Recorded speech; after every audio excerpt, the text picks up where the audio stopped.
लेना देना। हमारा पैसा, हमारे लोग कष्ट में, हमने किसी ये है टीएससीटी का कुल जमा इतने फंडा है मेरी समझ। सबसे अच्छी बात ये है कि ये बात मैंने कही भी थी लोगों से कि भाई 10,000 रुपया भी दिलवाना चाहें आप मंत्री में आप बुला सकते हो, बड़ी बड़ी बातें कर जाएगा, माला पहन जाएगा।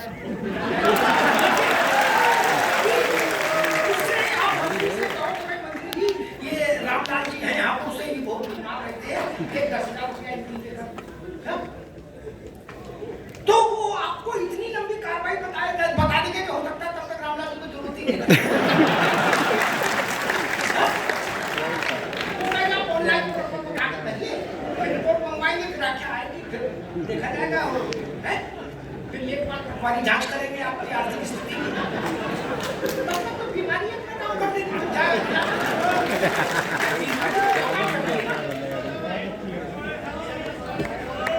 इलाज हल्ला मत करिए भाई, इलाज रुक सकता है पैसे के अभाव में, लेकिन बीमारी नहीं रुकती। बीमारी के पांव में चक्र लगा होता है, तो अगर तत्कालिक तौर पर, और अभी मेरा जो दुर्भाग्यवश ऐसी परिस्थितियों के शिकार हुए, मैंने छोटे छोटे बच्चे देखे। एक बच्चा तो मेरे ख्याल से दुर्मुहा बच्चा, बुजुर्ग माता पिता, ऐसे परिवार देखे जहां कोई नहीं बचा, माता मां है ना पिता।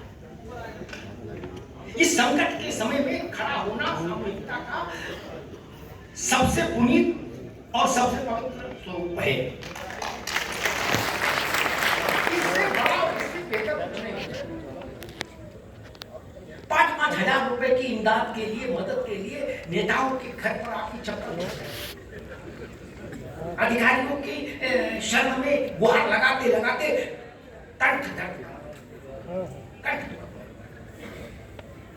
जब 5,000 देने को बात कहता है तो बाबू कहता है इसमें 500 पहले हमने काट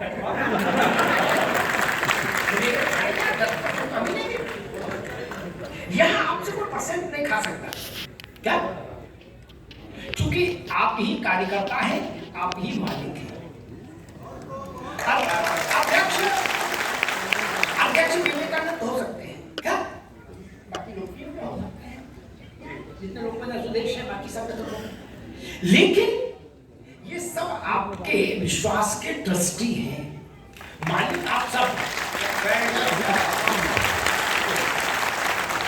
जितने मालिक ये लोग हैं, ऊपर नीचे का भेद मत समझिएगा।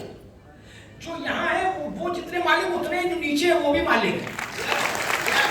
बात बराबर है, नमूना बराबर है, राय लगती इधर वाले ज्यादा नहीं, उधर वाले कम नहीं।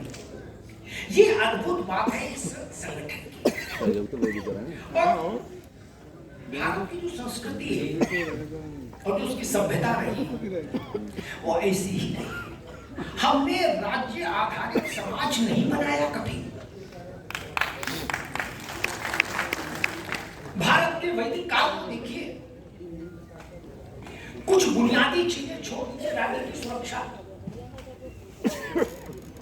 लॉ एंड ऑर्डर, बाहरी आक्रमण, इस तरह की चीजों को छोड़ दीजिए तो बाकी सब काम समाज खुद करता था। उसमें राजा की ओर ना देखता था, ना राजा की दखल होती थी।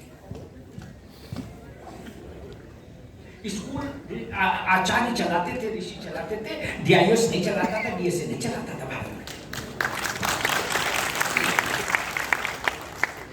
और आचार्य की भारत के लोक जीवन में स्थिति क्या रही? पीछे को बात कर रहा हूं। मैं आपको उदाहरण बताता। आज मैं आ रहा था तो 2 साथी हमको लेने गए थे, प्रशांत तो बात हो रही थी अध्यापक। तो मैंने उनसे कहा कि पेशे तो और भी हैं, पटवारी भी हो जाए तो भी बहुत अच्छा काम है, उसमें भी लोग बताते हैं कि 12 महीने सावन है। लेकिन पटवारी का सम्मान नहीं, क्या सम्मान? जो उससे वो पैसा भी लेता वो भी नहीं देता। क्या अध्यापक के साथ सम्मान का जो वैल्यू एडिशन है ना, वो बड़ी चीज है। मैं एक उदाहरण देता हूं। महाराजा दुष्यंत कल्प ऋषि के आश्रम में जा रहे हैं। चक्रवर्ती सम्राट है। चक्रवर्ती सम्राट का मतलब ऐसे समझ लो जैसे मोदी जी तुम्हारी भारत और उस समय तो भारत और बड़ा, अफगानिस्तान नेपाल से भारत का अधीन म्यांमार वगैरह। तो क्या भोकाल होगा चक्रवर्ती सम्राट, प्रधानमंत्री मुख्यमंत्री के भोकाल? ऐसा लगता है धरती हिल जाएगी, सब गिर पड़ेगी, छत पर इतनी गाड़ियां एक साथ। राजा उनके यहाँ के लिए जब गए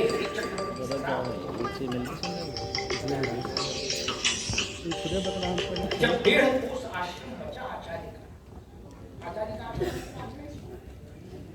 हेलो, तो उन्होंने कहा सारथी से ग्रंथ रोको।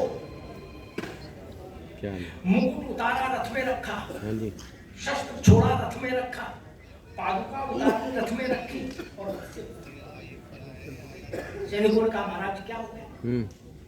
बोले अब रथ यही रुकेगा, सैनिक यही रहेंगे।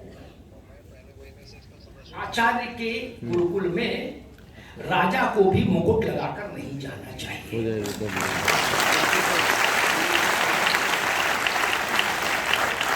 आचार्य के गुरुकुल में राजा को भी मुकुट लगा के, ये तो जो पार्षद है वो भी मोटरसाइकिल मास्टर साहब के बिल्कुल। तो मैं बस थोड़ी अभी मैं बैठा हूँ तो बात करता हूँ आपसे, समाधान करवा।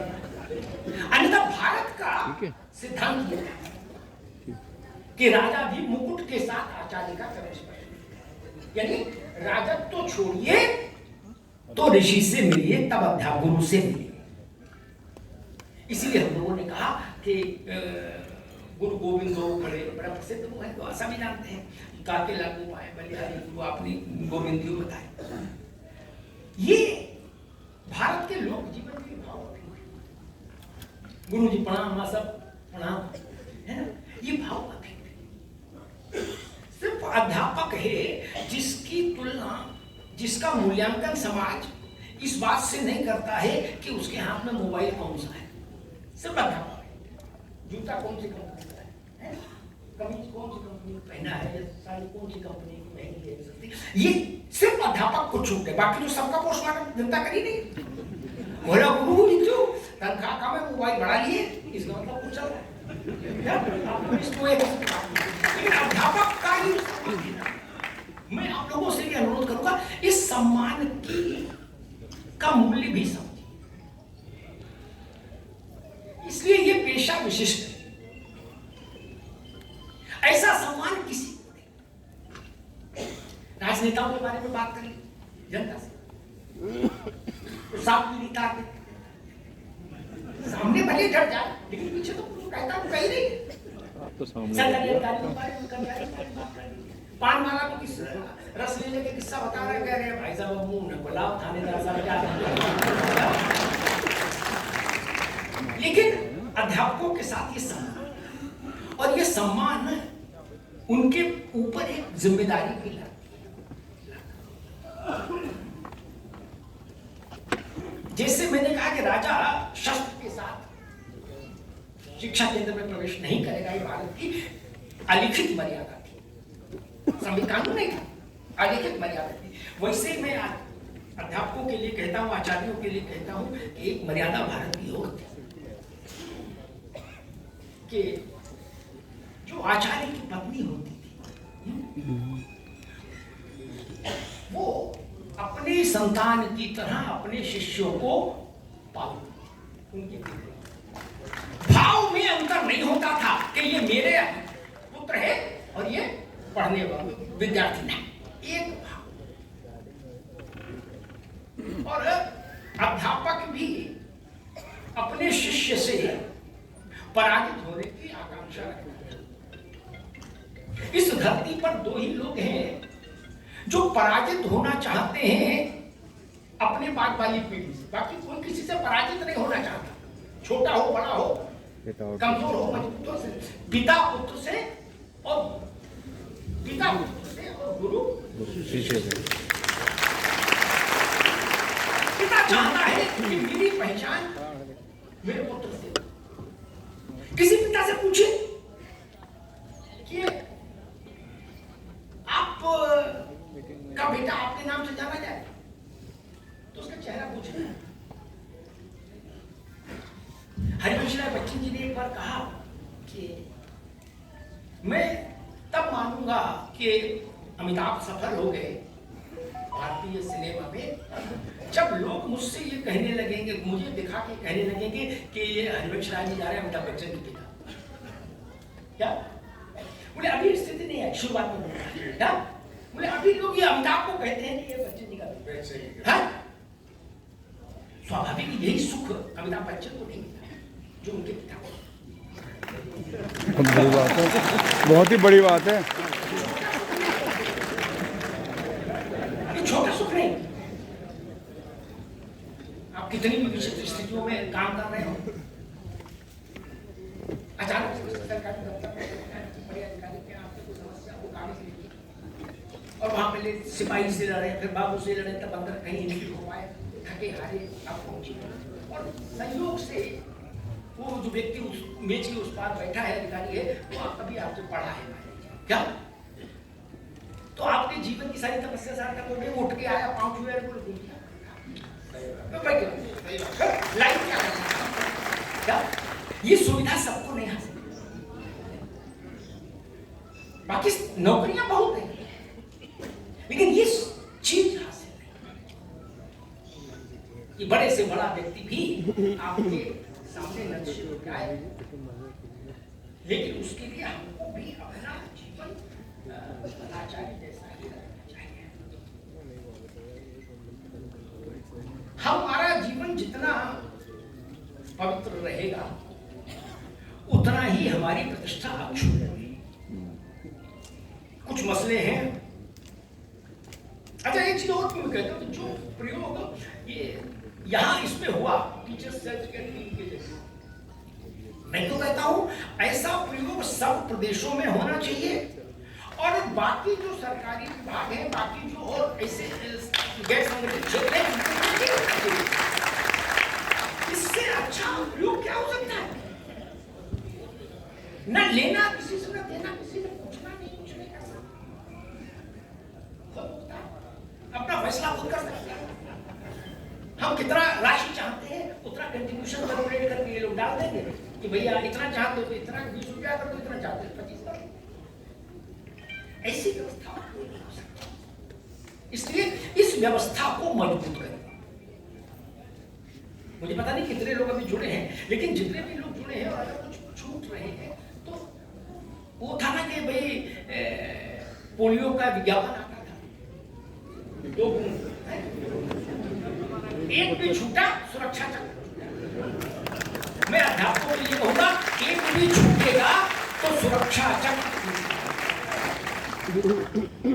मैं कहूंगा सब लोग इस सुरक्षा चक्र के छतरी के नीचे आकर खड़े होंगे। इससे ज्यादा निश्चिंतता का अवसर का विषय क्या हो सकता है? मनुष्य के जीवन में सबसे बड़ा संकट यही होता है, वो कहता मैं हूं तब तक तो संघर्ष करूंगा, मैं नहीं रहा तो मेरे परिवार का क्या होगा? इससे बड़ा कोई संकट नहीं। उस संकट पर अगर ये व्यवस्था हो जाए बिना किसी का एहसान लिए, बाकी में आदमी 1100 रुपया देने आता है और 11 बार फोटो खिंचाता है। क्या? और मैं फेसबुक से लेकर मोहल्ले तक में मुरादी करता, पान की दुकान तक में, अरे भैया गुड्डू क्या गए तो बेचारा बड़ा मुश्किल हो गया, 1100 रुपया मदद कर। कितना जलील कर देगा कि आपको लगेगा गलती 1100 दे दिए यार।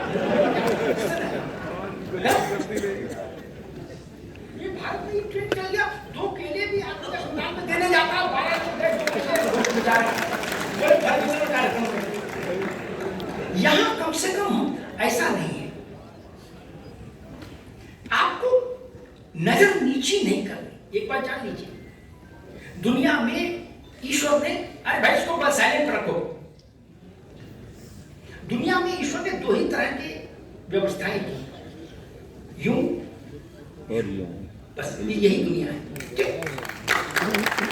उसमें मदद तो लोग कर सकते, लेकिन तब आपका हाथ यूं हो जाता है क्या? अरे अपने पास रख लेते दादा, आप भी सब गजब करते हो। मतलब बिल्कुल भी वीआईपी ट्रीटमेंट बोलने मोबाइल ये जो हाथ है ना, मदद स्वीकार तो हम कर लेते हैं, लेकिन हमारा मन टूटता है। हम घर के अंदर जब जाते हैं तो हम ईश्वर से कहते हैं कि हे ईश्वर, हमको किसी स्थिति में डाल दिया, क्या मांगना पड़ रहा है, क्या लोग एहसान जताते थे। कभी कहा गया कि रहीमदास ने कहा कि रहीमन रहिला की भली, जो परसे चितलाए और परसत मन मैला करे, सो मैदा जग जाए।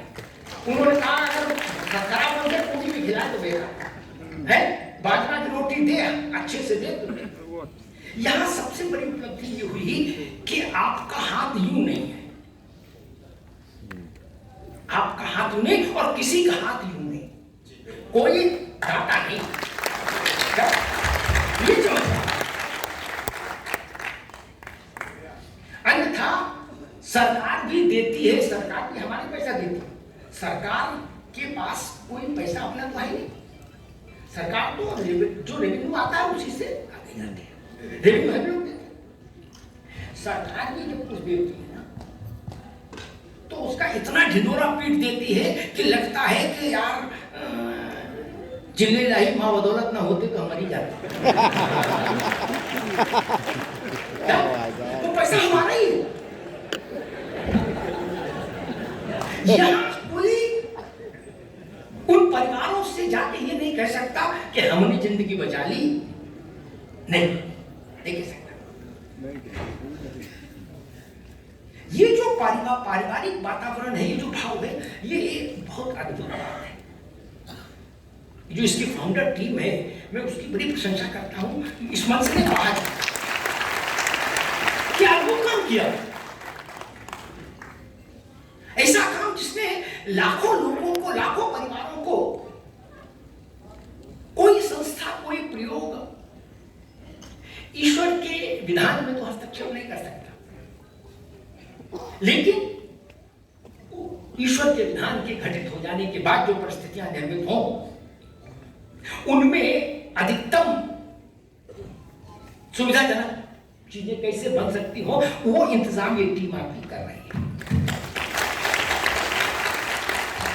और मैंने अपने इतने सार्वजनिक जीवन के इतने वर्षों में, 38-40 वर्षों में देखा कि वाचिक तौर पर, वाणी के तौर पर लोग अच्छी अच्छी बातें कहे जाते हैं। जब कोई घटना घटती ना तो पहले दिन करुणा की, उदारता की गंगा बहती है, वो भी गंगा बरसात वाली, उफान मारती है। अरे बोले भैया चिंता न करना, एक फोन करना, हम हैं जिंदा, हम बैठे हैं। क्या 13 दिन बीतते हैं और फिर कोई फोन करे तो हेलो हेलो, आवाज नहीं आ रही, नेटवर्क नहीं है, फोन बंद कर। क्या यही सच है? जिन पर गुजरी है उनसे मेरी बात की तस्दीक कर लेना। इसलिए सबसे जरूरी है ये व्यवस्था, और मैं तो कहूंगा कि ये आगे बढ़े व्यवस्था, इसका स्वरूप आगे बढ़े, इसमें कंट्रीब्यूशन और आगे बढ़े। मुझे बताया इन लोगों ने कि कुछ गंभीर बीमारियां भी इसमें इंक्लूड की गई हैं या की जा रही है, ऐसा कुछ, तो वो एक बड़ा स्थिति होगी। क्योंकि कुछ बीमारियां भी ऐसी हैं जो मृत्यु के समान ही कष्ट देती हैं, वो बीमारियां भी घर मकान बिकवा देती हैं। अब पहले किसी बीमारी नहीं रही कि जनरल फिजिशियन से मामला बन जाए। जैसी ऐसी बीमारियां हैं, उनके जो संकट हैं वो घर मकान दुकान सब, और फिर भी इंसान बचे इसकी गारंटी। मैं बीमारियों का उल्लेख नहीं करूंगा, लेकिन परिस्थितियां उस ओर इशारा कर रही हैं कि उनके लिए भी कुछ होना चाहिए। एक प्रयोग ये भी है, अच्छा है कि भाई अपने सदस्यों के, अपने परिवारों के बीच में जो बेटियों की शादी का भी एक प्रश्न अभी रहता है और वो बड़ा प्रश्न होता है। अभी हम लोग लिप सर्विस में यकीन रखते हैं कि नहीं बेटी ही दहेज है, लेकिन अपने बेटे की बात आती तो कहते भाई साहब क्या संकल्प है संकल्प तो बताइए तो मिश्रा जी गाड़ी दे रहे थे, बाकी आप दे क्या तो वो समझ गया कि मिश्रा जी को तो बात बताई, इसमें गाड़ी देनी पड़ेगी।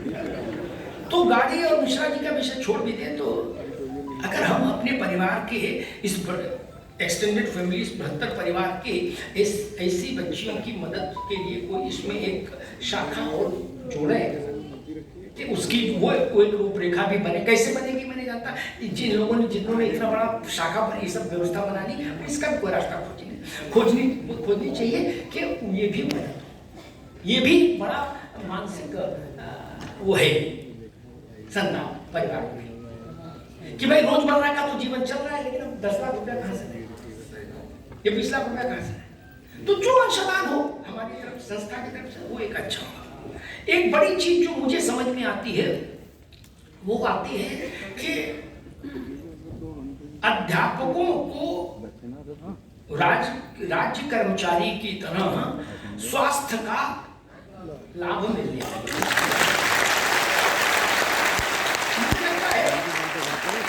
ये अगर संभव हो जाए तो 8 लाख के करीब अध्यापक हैं अलग अलग श्रेणी में हमारे उत्तर प्रदेश में।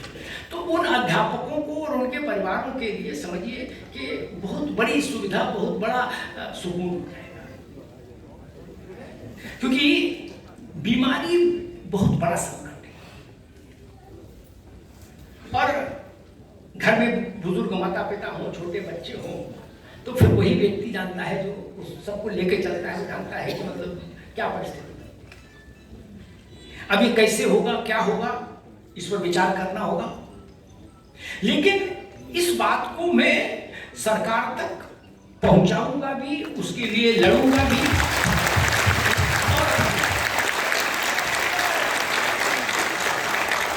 और कोशिश करूंगा कि ये विषय सकारात्मक दृष्टि से जल्दी हल हो जाए। बाकी नारायण की इच्छा, लेकिन कोशिश पूरी होगी और मजबूती के साथ होगी।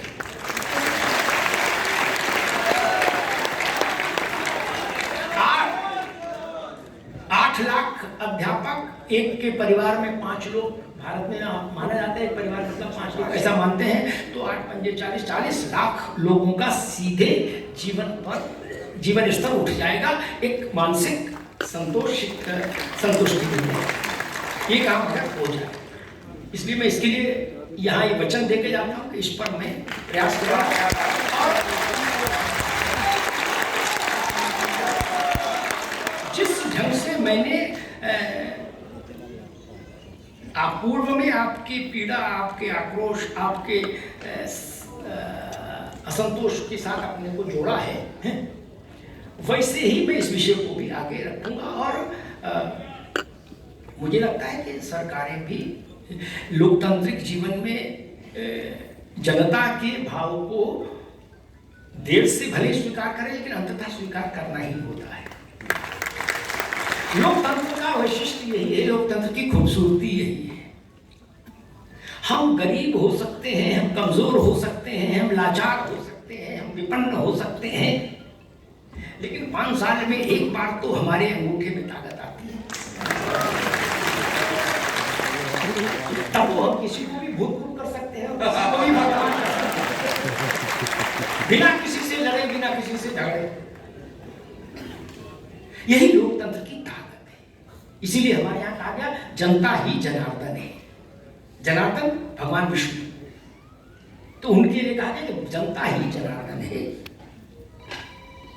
वही ननकू, वही रज्जा, जो 5 साल में जिनको आप वो राई रत्ती कहीं नहीं तोलते, 5 साल में एक दिन आता है जब उनकी ड्यूटी पर जाना पड़ता है, बड़े से बड़े आदमी, और कहना पड़ता भैया ख्याल रखना। तो इसलिए मुझे लगता है कि इतने बड़े वर्ग के जीवन से जुड़ी जो महत्वपूर्ण मांग है, इस पर सरकार सकारात्मक रूप से विचार करेगी, करना चाहिए। लोकतंत्र की मर्यादा भी ये कहती है, तंत्र के लिए लोक नहीं है, लोक के लिए तंत्र है। अगर तंत्र के लिए लोक होता तो इसका नाम होता तंत्र लोक। तंत्र लोक नहीं है इसका नाम, इसका नाम है लोकतंत्र। लोक आगे है, उसके पीछे तंत्र है। We the people of India, हाँ, संविधान का पहला वाक्य है, हम भारत के लोग, we the people of India. तो हम भारत के लोग ही शासन है, हम ही सत्ता है, हम ही संविधान है। हमारी इच्छा ही शासन में परिलक्षित होनी चाहिए। लोकतंत्र का सबसे आदर्श स्वरूप यही है, जो जनता की इच्छा वही जमीन पर उतरे। हम सरकारें चुनते हैं, पार्किंग का ठेका नहीं देते कि 5 साल गुड्डू को पार्किंग दे दी और 5 साल जहीर को दी, ऐसा तो है नहीं। सरकार चुनते हैं क्योंकि शासन 150 करोड़ लोग तो एक साथ नहीं चला सकते। तो होता है कि 150 करोड़ लोग कुछ प्रतिनिधि चुन लें और उनके जरिए शासन चल जाए, लेकिन वस्तुतः वो 150 करोड़ लोगों के ही प्रतिनिधि हैं। प्रकारांतर से शासन we the people of India, हम भारत के लोगों का ही है। सैद्धांतिक स्थिति तो ये, व्यवहारिक स्थिति फर्क हो जाती है भैया, जिसको मिल जाता है कुर्सी होकर फर्जी से ज्यादा भो टेढ़ो टेढ़ो जाए, तो वो परिस्थिति बनती। लेकिन मुझे लगता है बहुत सकारात्मक दृष्टि है, और उत्तर प्रदेश भर से प्रतिनिधियों के तौर पर इतने भारी संख्या में आप लोग आए हैं। और अभी विवेकानंद को बता रहे थे कि सबको तो बुला भी नहीं सकते, ऐसा स्थान भी कहाँ ढूंढे जहाँ 4-5 लाख आदमी है, व्यवस्थित ढंग से आ जाए। तो फिर भी आप लोग आए हैं और इतना बड़ा संगठन आपने खड़ा कर दिया। आजकल तो मोहल्ले की RWA होती है, उसी में जूता चल जाता है। मुकदमा, ये वो, पुलिस, चुनाव, दिस दैट, क्या कोई कहता है कुर्सी चोरी कर ले गए, बुकारेंट ने गमला अपने घर रख लिए हैं, RWA के पैसे से आए थे। इन सब से आप बचे हैं, ये छोटी बात है, बहुत बड़ी बात है। ये भाव की पवित्रता से संभव है। आप लोगों का भाव पवित्र है, और भाव पवित्र हो तो ईश्वर सहायता करता है। आप यहां जितने भी लोग हैं, सबको पता है कि ये किसी दूसरे के लिए नहीं है, ये हमारे लिए ही है।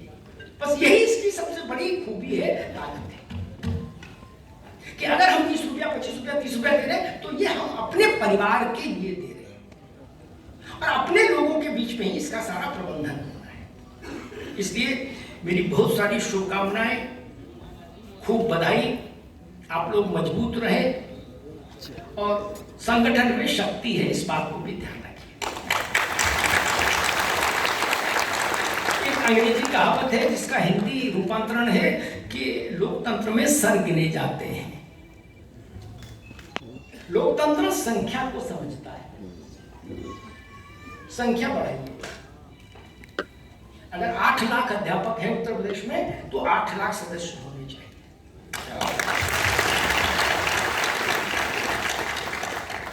अभी जितने हैं वो भी बहुत है, लेकिन जिस दिन 8 लाख हो जाएंगे, उस दिन आप देखेंगे कि आपकी संस्था का ताप आकाश तक जाएगा। जिनके पास संख्या और संगठन है, संख्या और संगठन दोनों, किसानों के पास संख्या है लेकिन संगठन नहीं, इसलिए किसान इस देश में आजादी से लेकर आज तक वंचित रहा। संख्या है लेकिन संगठन नहीं, स्कैटर्ड है, बिखरे बिखरे। आप सोचिए, अगर किसान एक किसी अपना संगठन बनाया होता तो भारत की 60% आबादी उसमें होती। क्या कोई सरकार बन सकती थी 60% को छोड़कर? 40 से तो बन नहीं सकता। 51 चाहिए 100 में। तो हर किसी को किसान के खेत पर जाकर माथा टेकना पड़ता। ये संगठन न होने का नुकसान है। और आप लोग मोटिवेटर भी हैं, इन्फ्लुएंसर भी हैं, आजकल सोशल मीडिया की भाषा में कहूँ तो इन्फ्लुएंसर। आप जिस भी गांव में हैं, कस्बे में हैं, शहर में हैं, वहाँ 10 लोग आपसे मिलते हैं, पूछते हैं कि गुरु जी क्या चल रहा है, फिर किसकी हवा है, कौन ठीक रहेगा, क्या चुनाव में भी लोग कराते हैं। तो आपके पास ये ताकत हवा बदल गया क्या? कि आप जनता को मोटिवेट कर सकते, बाकी लोग ये नहीं कर सकते। इस ताकत का अधिकतम उपयोग और अधिकतम लाभ तभी है जब आप एकजुट रहें, ऐसे ही विवाद से दूर रहें, अपनी ताकत को बढ़ाएं, अपने संगठन को बढ़ाएं और कोशिश करें कि उत्तर प्रदेश का एक भी अध्यापक इस विलक्षण किस्म के इंश्योरेंस से वंचित नहीं है। कोई ऐसा प्रीमियम नहीं हो सकता, मतलब कोई ऐसी बीमा की पॉलिसी नहीं हो सकती जो इतने रुपए महीने पर 51 लाख की गारंटी दे दे। ना यहाँ, ना अमेरिका में, ना जापान में, ये केवल यही हुआ चमत्कार, क्योंकि भारत चमत्कारों की धरती है। बहुत बहुत धन्यवाद, आप लोगों ने मुझे यहाँ बुलाया, उसके लिए विशेष रूप से आभार आप सबका। मेरी अनंत शुभकामनाएं आप सब लोगों को, TSCT के टीम को, उसके फाउंडर मेंबर्स को, विवेकानंद जी को, सुदेश जी को, बाकी सारे मित्रों को, और आप सबको बहुत बहुत आभार, बहुत बहुत धन्यवाद।